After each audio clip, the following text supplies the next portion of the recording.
Bienvenidos, querido público, a nuestro capítulo ya número 60 de Épica 100.100. Y justamente hoy ya cumplimos 2 meses de transmisión por YouTube y redes sociales. Y pues ha sido tanto aprendizaje y tanta dicha de poder platicar con la de ahorita, con 60 combatientes de esta batalla heroica docente. Bienvenida, maestra, ¿cómo está? Muchas gracias. Regina Beatriz Sunza Oma, que nuevamente vuelven a aparecer los combatientes de la península hermosa de Yucatán. Muchas gracias, un placer estar aquí. Muy agradecida por esta oportunidad.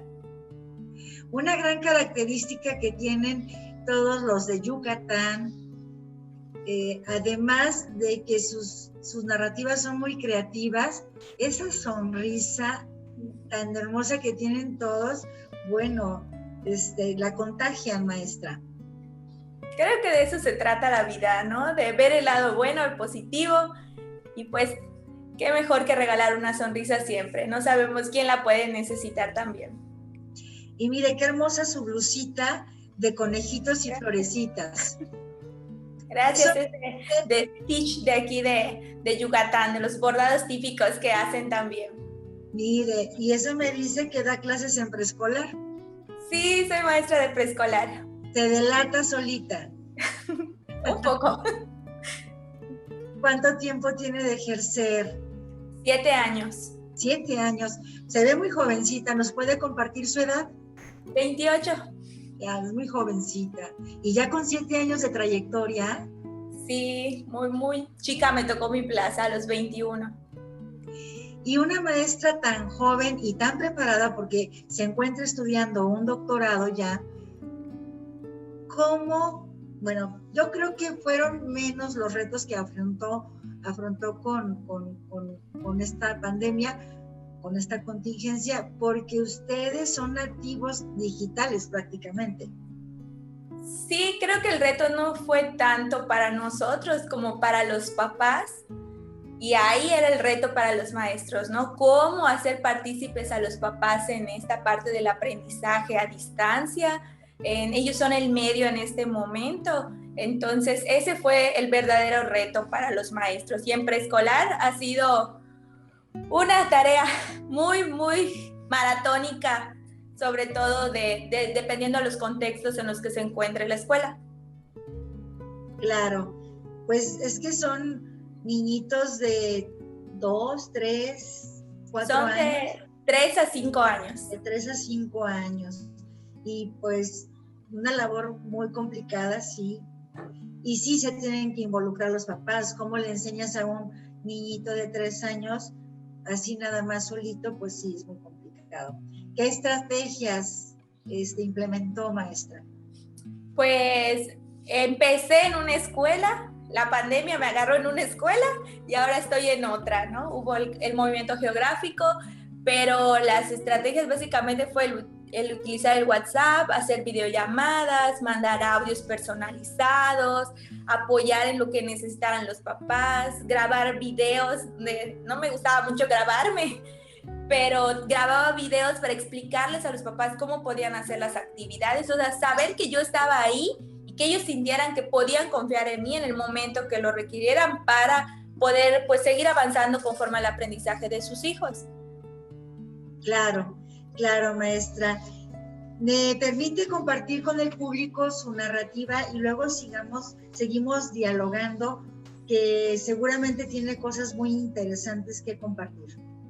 Claro que sí. De ellos aprendí. Iniciamos esta aventura de una forma inesperada. Salimos un viernes por la tarde de nuestra querida escuela, emocionados porque pronto tendríamos nuestro festival de primavera. Los niños irradiaban felicidad ese último día y quién pensaría que no podríamos realizar ninguno de nuestros planes juntos. Para mí, siendo la maestra, el sentimiento fue muy confuso. tuvimos que utilizar herramientas tecnológicas que teníamos a nuestro alcance. La aplicación de mensajes de celular era dominada por los padres de familia. Sin embargo, el trabajar en preescolar sabemos que no es una herramienta que nuestros niños sepan utilizar. Así que ese era mi principal desafío. ¿De qué forma iba a enseñarles a mis alumnos? ¿Cómo les explicaría a los papás la manera de ayudar a sus hijos? Esta pandemia llegó para comprometernos y reinventarnos. No hay imposibles. Al principio, tanto los niños como los padres se mostraban entusiasmados sobre las actividades que les mandaba. Para ello, yo debía planear acorde al conocimiento que tenía de mi grupo, así como también considerando todas las características tan diversas que ellos tendrían en casa, considerar sus recursos y cómo motivarlos. La comunicación con los padres de familia fue demasiada a comparación de lo que normalmente preguntan en la escuela.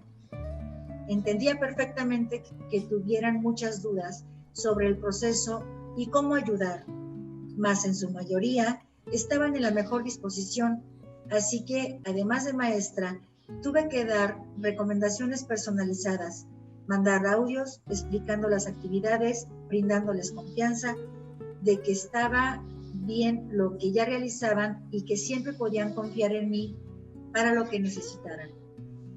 Continuamos con las actividades. Mandaba audios constantemente personalizados para saber cómo se sentían, cómo hicieron las actividades, etc. Ahora, ¿qué seguía? Diariamente recibía tareas desde las 7:30 hasta las 22 máximo. Erróneamente no se me ocurrió poner horarios. Sin embargo, consideraba que era importante contestarles a la hora que fuera, ya que también ellos, en sus ratos libres, podían sentarse con los niños a hacer las actividades, por lo que siempre tenía que valorar y agradecer el esfuerzo por hacerlas y entregarlas. Seguíamos teniendo dudas, pero juntos estábamos aprendiendo. También implicó que en cuanto a mi organización, estableciera las formas para recibir las tareas, clasificarlas y registrarlas para llevar un control sobre lo que hicieron y me entregaron. Gracias a una compañera que me mostró una estrategia para hacer el registro que me sirvió de maravilla, podía marcar las tareas entregadas por día y alumno, lo cual también les servía de referencia a los papás para saber qué tareas les faltaban a sus hijos. Fue muy complejo además el adecuarme al aprende en casa, ya que los contenidos se repetían y no siempre fueron interesantes para los niños. Este recurso no estaba mal, pero sí poco actualizado en muchos de los aprendizajes que ahí se trabajaban, por lo que implicó una dificultad tanto para los niños como para mí el encontrar la manera adecuada de abordar esos temas. Entonces, además del programa de televisión, me di a la tarea de planear actividades que pudieran fortalecer sus aprendizajes. La situación fue retadora y creo que salimos victoriosos. Y otra cosa que no resultó nada sencilla fue la descarga administrativa, que no estaba nada descargada. ¿Cómo evaluar a distancia? ¿Cómo hacer una evaluación a mis niños que ya se iban a la primaria?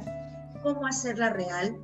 El trabajo fue doble, analizar todas las evidencias y ser lo más objetivas posibles. Hacerles preguntas a los papás sobre cómo había sido el proceso, ya que ellos eran quienes estaban en contacto directo. Creo que la evaluación final que hice hasta este momento fue la más complicada. Sin duda, seguiré eternamente agradecida por todo el apoyo que tuve durante este tiempo. Como maestra también me tocó ser un soporte para los papás, pues no solo mis niños lo necesitaban, las situaciones que me contaban a la distancia no eran para todos las mismas. Sin embargo, siempre fui motivándolos, agradeciéndoles por todo lo que estaban haciendo y reconociendo el esfuerzo de cada uno. Me pareció una forma más interactiva mandarles videos para animarlos, platicar cosas sencillas y comunicarme constantemente con ellos. Nuestra historia también dio un giro con los festejos tan esperados para nosotros. Uno de ellos, el Día del Niño, y otra vez entramos en la interrogante de qué hacerles. Desde que tuve este grupo en segundo y ahora en tercero, teníamos una canción favorita que le escuchábamos siempre que trabajábamos. De ellos aprendí, por lo que decidí hacerles un video con muchas de las fotos que tenían juntos y de fondo una canción que les recordará todo lo bonito que vivimos en la escuela. Las reacciones fueron muy emotivas, ellos estaban entusiasmados y sus audios comenzaron a llegar y representaron alimento para mi corazón. Algunos padres comentaban que ellos empezaron a pedirla de nuevo para hacer sus actividades en casa, lo que me motivaba a seguir haciendo lo mejor por ellos. Asimismo, celebré a las mamás con un emotivo video para ellas, en actividades que hubieran hecho en nuestra escuela, y ellos me festejaron el Día del Maestro, con mensajes tan bonitos e inspiradores para siempre dar lo mejor de mí. Agradecí tanto cariño a la distancia y valoré cada vez más a todos los niños y papás de mi grupo. Por último, el fin de curso sin duda fue el más esperado durante este año, ya que estuvimos juntos 2 ciclos escolares. Muchos sentimientos encontrados, nostalgia, tristeza y profundo amor por ellos. Así que de nuevo estaba pensando en qué hacerles para darles una bonita despedida, y en colaboración con los papás les hice su foto de graduación, sus diplomas y un video especial en el que recordaba con ellos todo lo que vivimos juntos, motivándolos como siempre, pues ya serían niños grandes que se iban a la primaria. La despedida fue con mucho amor, llena de los mejores deseos que me mandaron. Sus audios se quedaron grabados en mi corazón, ya que sin duda ellos marcaron mi vida.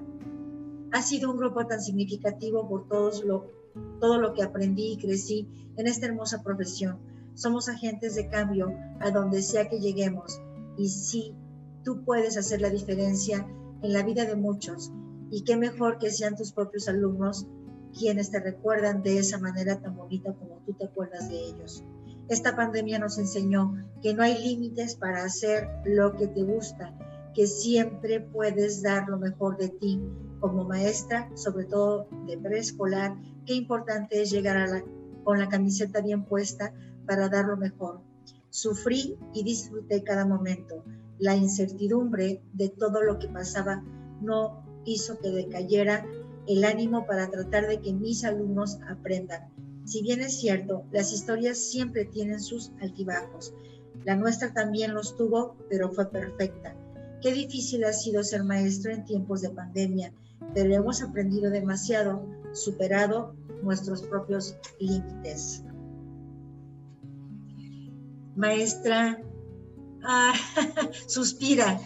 Ay, sí, todo el recuerdo que trae volver a escuchar esa historia es muy significativa. Esa canción de ellos aprendí, ¿la cantaban ustedes o la ponían en algún instrumento o en algún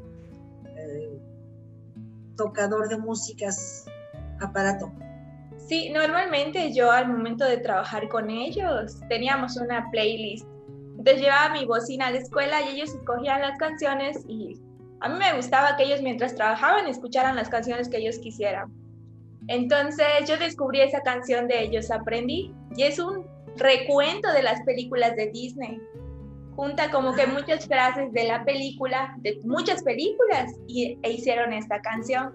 Pero para mis niños fue tan significativa que se la aprendieron completita. Entonces la primera canción siempre que íbamos a trabajar era de Ellos Aprendí. Era la que yo les ponía porque ellos la escogían. Entonces es nuestra canción de nuestro grupo. Una pregunta. ¿Nos puede compartir qué tipo de actividades y evidencias le dejaba a su grupo?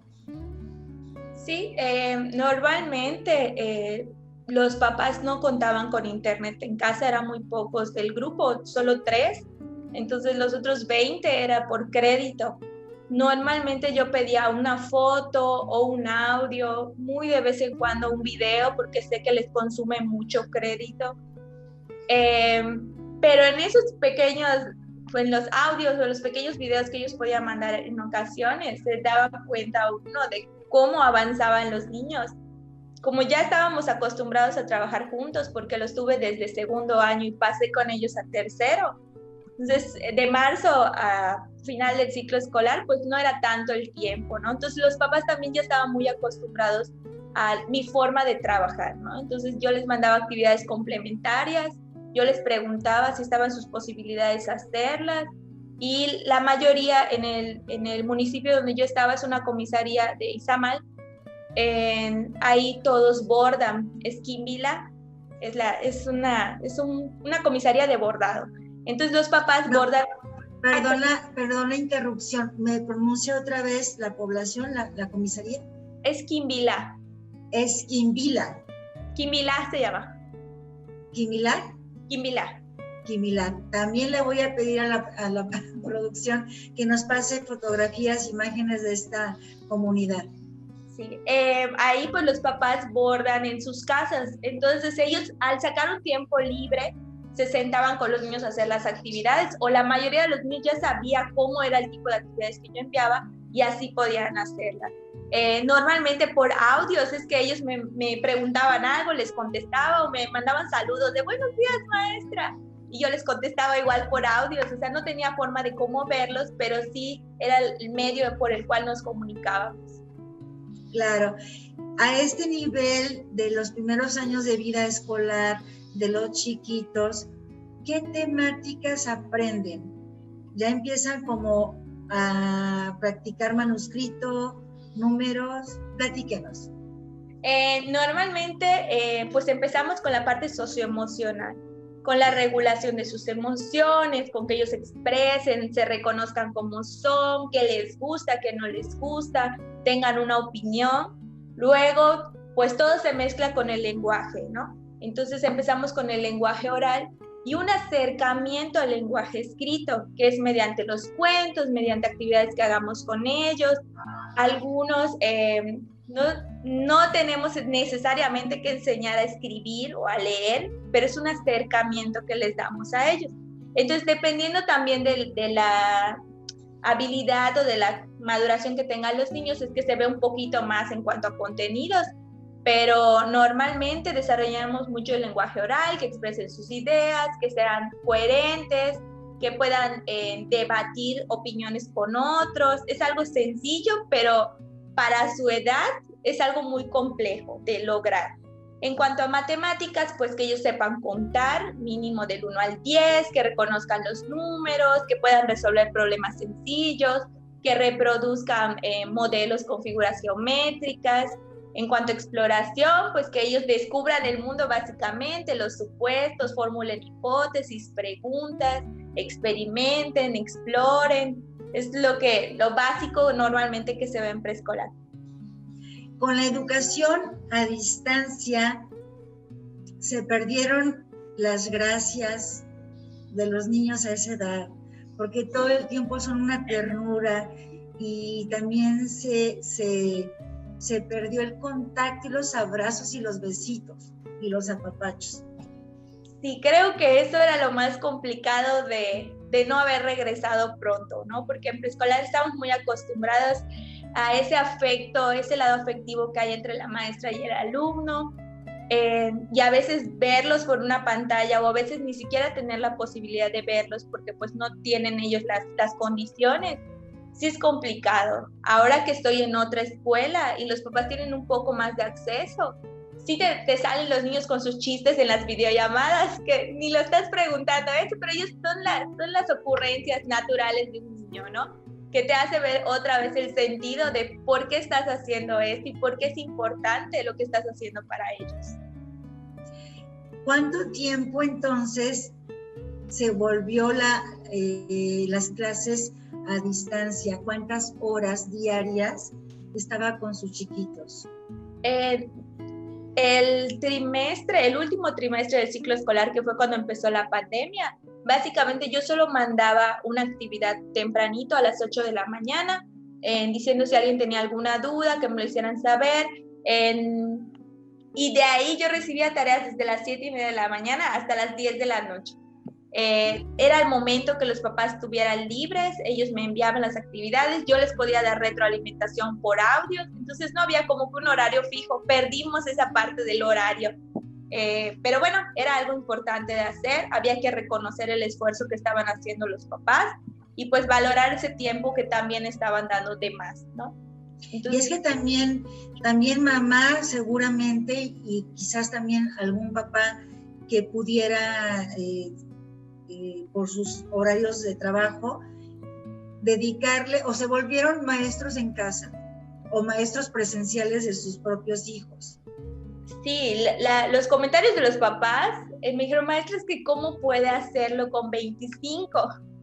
Y yo dije, no, que estaba muy sencillo, porque hubo uno que en broma me dijo, maestra, sí está fácil, está sencillo hacerlo en casa, que no sé qué.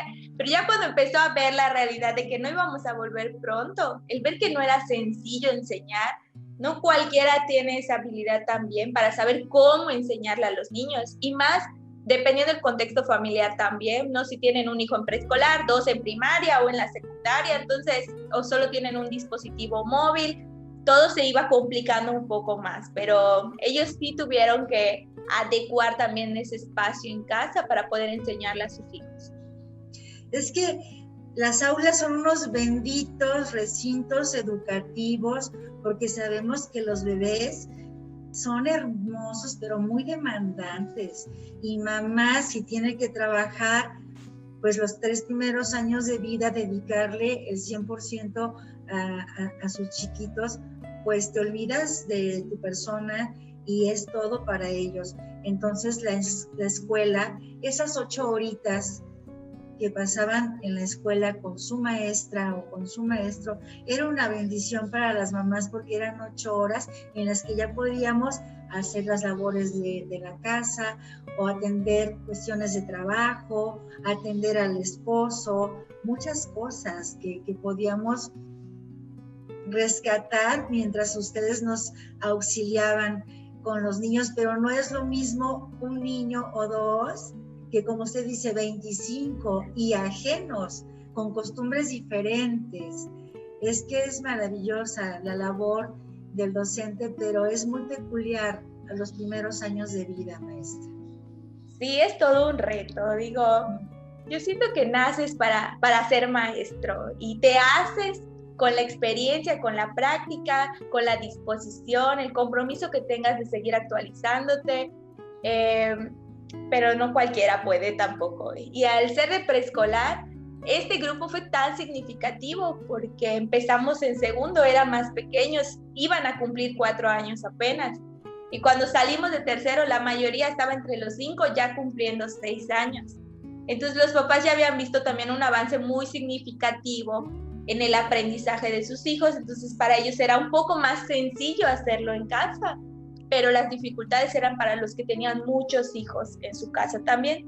Y pues las escuelas, todas tuvieron estrategias diferentes para trabajarlo, y en la comunidad hay de todo, hay secundaria y en la comisaría de al lado hay bachillerato, entonces pues todos tienen el acceso a. Maestra, y a esta edad usted mencionaba que se esfuerzan mucho o se enfoca mucho, en el lenguaje oral. ¿Estamos hablando de estas 2 lenguas, maya también y español? En Quimbila muchos papás hablan maya, pero los niños lo entienden, pero no lo hablan. Entonces, no era una barrera de lenguaje en cuanto a mi parte hacia ellos. No sabía tampoco cómo abordarlo, porque los papás, cuando querían contar como un chismecito o algo así, es que empezaban hablando español y luego se empezaban a hablar en maya. Y dije, ay, mientras no me estén diciendo algo raro, no, maestra, no se preocupe, ¿ves? Pero era su manera de platicar de los papás. Ellos platicaban en maya, pero cuando se acercaban a preguntar algo, lo platicaban en español normal. Así que no había una barrera en cuanto a ese aprendizaje. No hay barrera, pero el niño mezcla los 2 lenguajes. Los entiende perfectamente, porque la mayoría les hablan así en su casa, les combinan ambas. Entonces, para ellos era algo natural escuchar a los papás platicando en maya, aunque no entendieran completamente lo que estaban diciendo. Sí, es que todavía son muy chiquitos, pero ya, por ejemplo, el niño de 5 años que ya domina el lenguaje, por ejemplo, denos un ejemplo, por ejemplo, si en español decimos, mira, parece que he visto un lindo gatito, o sea, por ejemplo, la palabra gatito, hablando de las películas de Disney, ¿cómo dicen gatito en maya? El diminutivo. La verdad no sabría decirle. O alguna palabrita digo, de niño en maya, no estoy familiarizada. Es que los niños no lo utilizaban en la escuela no lo utilizaban. Pero sé que están familiarizados porque escuchaba a los papás platicando en los pasillos de la escuela en maya. Vaya, y es que me atreví a preguntarle, maestra, porque han desfilado por aquí varios guerreros docentes de la península de Yucatán y casi todos me han dicho que ven y que hablan maya y que enseñan maya. Entonces, ahorita se me ocurrió preguntarle, pero bueno, no le atiné. Nosotros no. Digo, puede ser que dependiendo también el contexto de la escuela, pues era un preescolar general, porque hay preescolar indígena también, donde ahí la lengua predominante es el maya. Entonces, dependiendo. Maestra, ¿está por concluir un doctorado? Sí, este año, primero Dios. Hablamos que el doctorado se llama en Ciencias de la Educación. ¿Qué es la parte que más a usted le sirve del doctorado? ¿Qué asignaturas?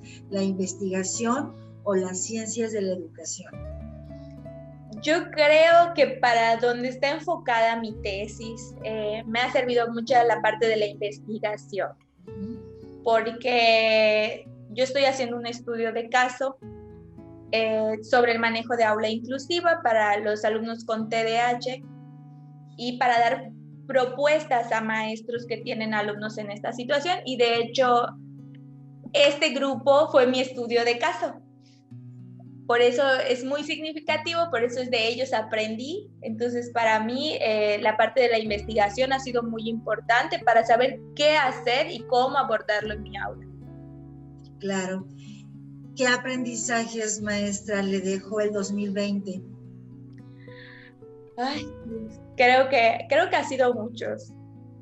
Primero la despedida de este grupo, fueron muchos sentimientos encontrados, realmente como lo dice la narrativa, crecí, sufrí, lo lloré mucho, pero aprendí demasiado. Estaré eternamente agradecida. Ha sido sin duda uno de los grupos más significativos que he tenido en mi carrera y creo que es el que marcó el antes y el después de mi práctica, desde mi formación profesional como también la parte personal. Entonces, yo creo que el 2020 nos deja la parte de saber agradecer lo que tenemos, a las personas que tenemos, lo que podemos hacer por otros sin esperar nada a cambio, pero siempre darle muchas gracias a Dios porque estamos, porque podemos y tenemos la oportunidad de ser esos agentes de cambio que otros necesitan. Claro. Maestra, ¿en cuánto tiempo termina su doctorado? Debe ser ahorita en agosto. Ah, ya pronto. Sí. Sí, ya muy pronto. Bien, entonces eso me conlleva a hacerle y plantearle la siguiente pregunta. ¿Qué reto o proyecto de vida profesional en la educación viene para usted? Porque ha aprendido mucho y es muy joven. Tiene todavía un trayecto por delante, demasiado que dar y aportar a la sociedad y a la educación. ¿Qué viene? ¿Qué propósitos vienen para usted? Mi idea desde que inicié el doctorado, desde que escogí el tema de tesis junto con ayuda del doctor René González, es la parte de la inclusión educativa. Me vi en esa situación, siento que es mi misión de vida y a mí me gustaría ser parte de capacitación docente para que los maestros sepan cómo atender la inclusión en el aula. Y sobre todo todos los protocolos que hay que hacer que nadie nos enseña. Es muy bonito ver en la teoría qué tienes que hacer, pero cuando ya te ves enfrente de esa realidad, no sabes ni cómo reaccionar y muchas veces ni siquiera los directores o supervisores saben qué hacer. Entonces, yo tuve el apoyo, tuve ese seguimiento para poder hacer todo lo que tenía que hacer para sacar adelante a mi alumno con TDAH y aprendí mucho. Entonces mi idea es poder ayudar a otros maestros en la parte de inclusión educativa y el manejo de aula inclusiva, que son temas muy comunes supuestamente, pero que pocos saben cómo abordarlos en su práctica. Y para el público que nos está viendo, nuestra maestra Regina Beatriz nos acaba de mencionar a una persona, a un doctor en ciencias de la educación, René González, que tiene una característica increíble. Él tiene problemas o una discapacidad de audición, y hay una zona en Yucatán donde la población tiene esta característica o esta discapacidad. Y entonces, increíblemente, el doctor René González no solo fue el primer alumno que se atrevió a estudiar una maestría con esa discapacidad que él tiene, y la Universidad Santander, que es la Universidad de los Maestros, lo incluyó en sus aulas para que sacara sus proyectos educativos y de vida profesional adelante. Hoy ya tiene un doctorado y es maestro de posgrados en Universidad Santander y ayuda a muchos a la comunidad que tienen ciertas faltas de capacidad para incluirlos y no frenar su desarrollo. Y ahorita la maestra Regina es de lo que nos está hablando, que su proyecto de vida educativo y profesional es generar la inclusión en el sistema educativo. Qué bello aprendizaje y proyecto de vida tiene, maestra. Y un cúmulo de retos y de oportunidades. Sí, creo que hablar de inclusión es un reto enorme, pero también la parte de tratar de transformar esas mentalidades educativas que todavía prevalecen en muchos maestros. Creo que cuando tengamos un poquito de mente un poco más abierta, la inclusión también entrará con nosotros a nuestra aula, ¿no? Es un poco complicado, pero nada imposible. No fue imposible para mí, no siento que pueda ser imposible para alguien. Y René siempre lo dice, o sea, no hay imposibles. O sea, no le puedes decir que eso no va a funcionar o no hay imposibles, porque si él puede, pues tú también puedes hacerlo. Y es una gran motivación el tenerlo como referente también. Claro, y la parte de su proyecto en la inclusión ¿implica los primeros años de escolaridad de los niños o ya un nivel más avanzado?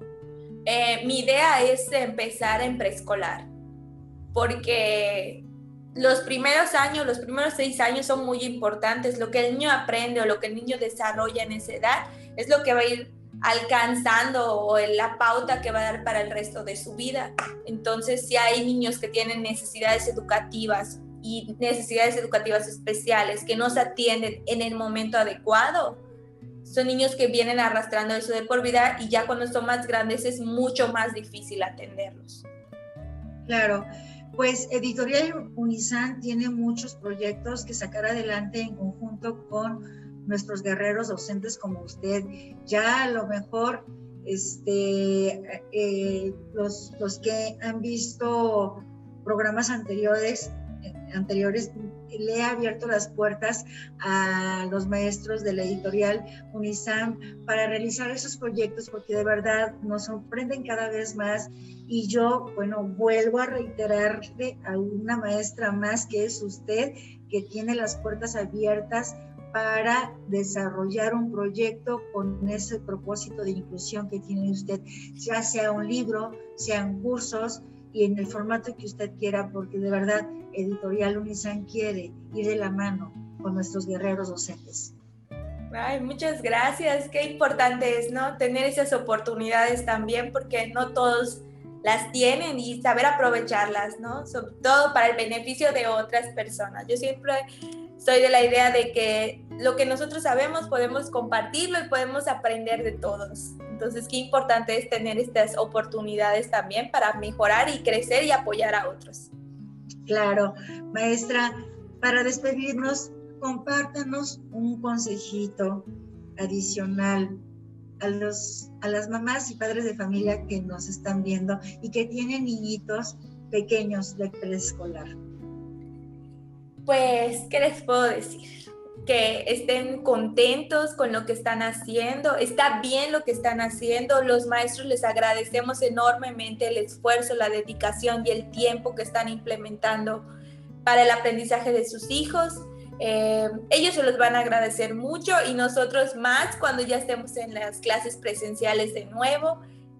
Valoren cada momento que pasan con sus hijos, que creo que esta pandemia nos ha dado suficiente tiempo para conocerlos, para educarlos y para enseñarles de más. Entonces yo les agradezco todo el esfuerzo que hacen, no se desmotiven, ánimo y hay que salir adelante siempre.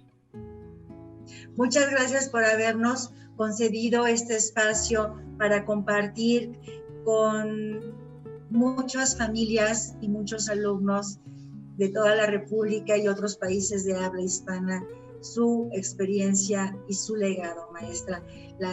Estaremos constantemente en comunicación para avanzar en nuevos proyectos, maestra. Muchas gracias a ustedes por la oportunidad de este espacio, ¿no? Para expresarnos también como maestros. Muchas gracias. Estimado público, hoy quiero despedirme de ustedes con un mensaje reflexivo y de verdad del corazón en nuestra 60 narrativa hacia los padres de familia. De verdad, ustedes han hecho en el 2020 y hasta ahorita, durante más de un año, una labor muy importante para la educación de sus pequeños. Han sido un pilar y un soporte muy grande también para los maestros. Sin ustedes no hubiéramos avanzado mucho. Gracias a todos los padres de familia, Editorial Unisan, Ética 100.100 y los guerreros docentes de este recinto impreso.